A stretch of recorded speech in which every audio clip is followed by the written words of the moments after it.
At the very moment Solomon wakes, something heavy waits for him like a secret under his pillow. He does not know what the secret is, but his body remembers the long nights and his heart remembers the small joys. In Kola Town the air tastes like dust and early fire. Mama Solo moves quietly beside him. Her real name is Mrs. Faith, but everyone calls her Mama Solo. She ties her wrapper, lifts her tray, and steps into the grey light. People begin to wake. The market opens with a tired song, hawkers shout, children laugh, and cars cough. Mama Solo sells roasted corn and pure water. She stands in the heat and in the rain. Every coin she keeps is a small hope. Solomon is 20, but he looks younger because life has made him careful. He cleans the tray, helps his mother, and walks to school in old shoes. His shirt has patches, and his hair is neat. Teachers see his calm face and his ready hand. Friends call him polite. He is humble. He does not complain when food is little. He remembers his mother's words, character is richer than money. He carries those words like a small lamp. If this is your first time coming to this channel, please support me by subscribing to this channel, like, share and comment. And don't forget to hit the notification button to get notified each time I drop a new video for you. One day at school a new boy laughs loudly. His name is Bishop. He has quick jokes and warm smiles. He shares snacks like he shares secrets. Solomon accepts kindness because kindness feels like bread when a boy is hungry. Bishop watches the street with eyes that learn fast. He learns who has money, who fears, and who can be used.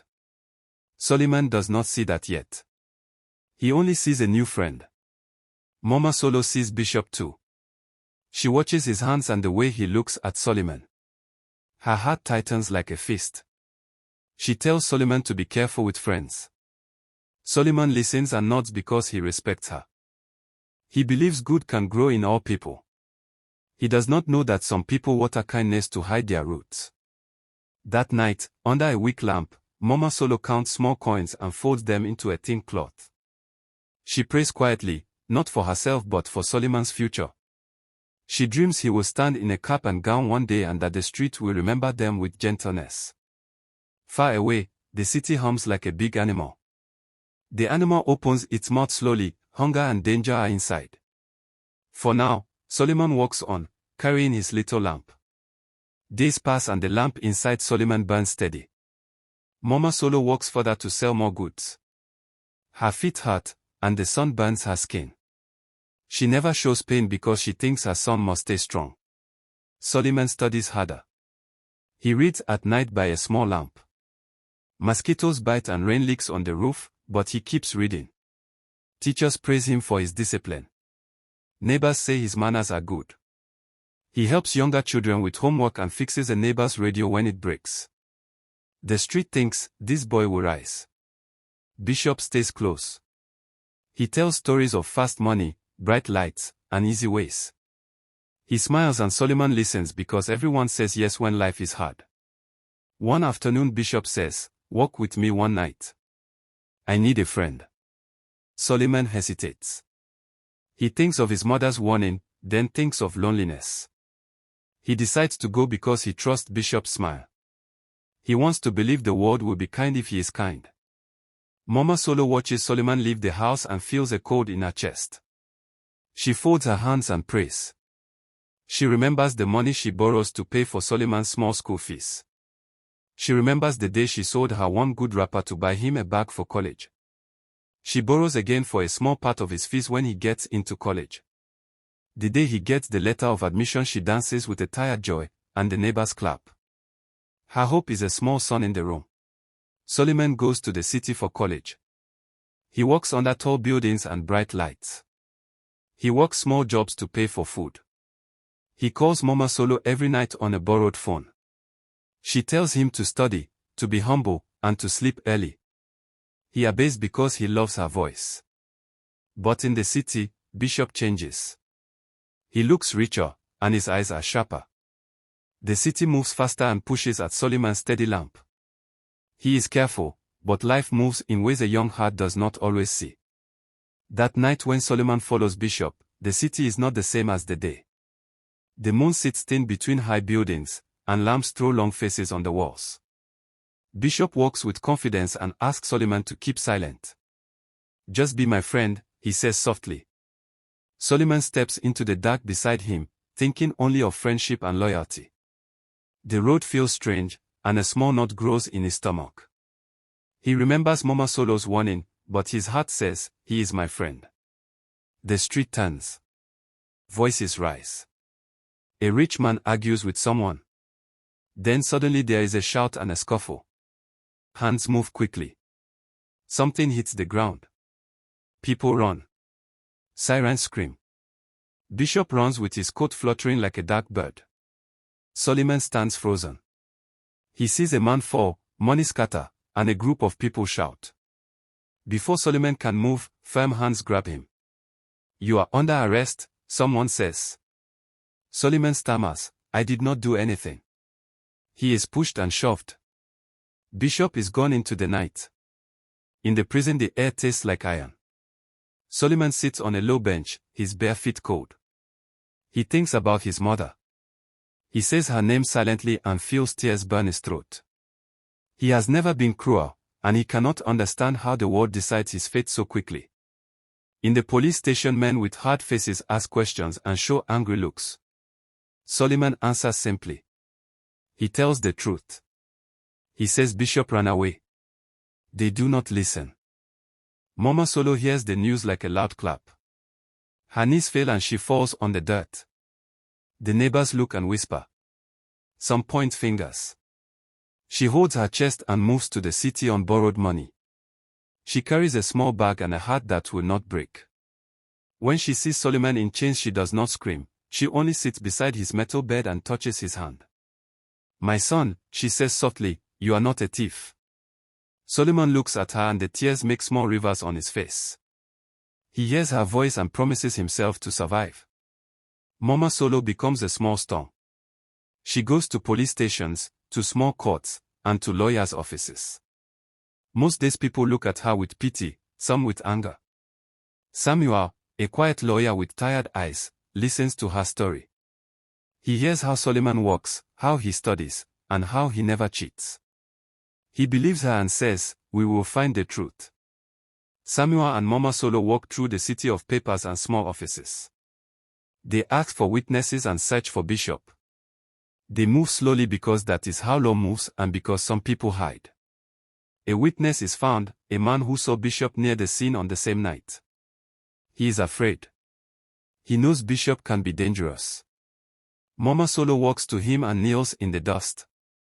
She says, "If you do not speak, my son will die in that place." Her hands shake, and her voice cracks like old wood.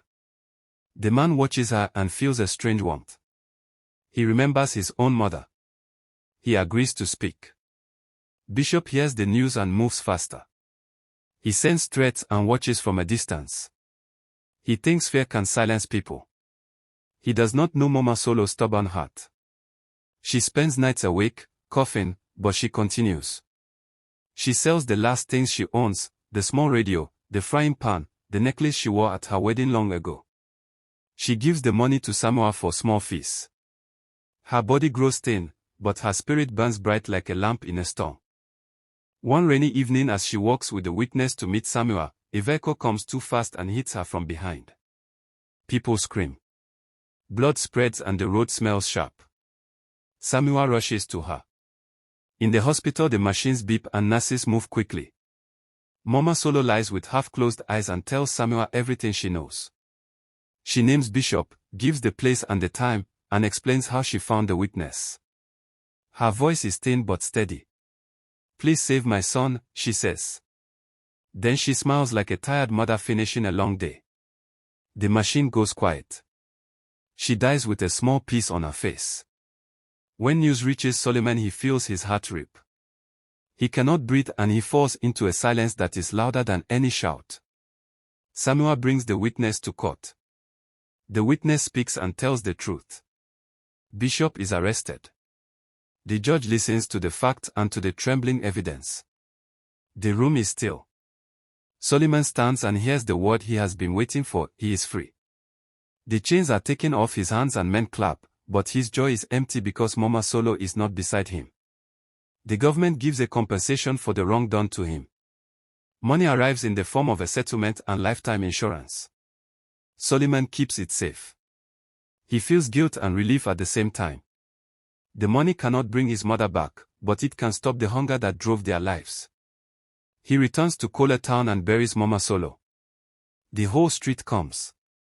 Some people who once laughed now cry. Children say, "That is the son of Mama Solo." He stands at the grave and whispers, "I will live well.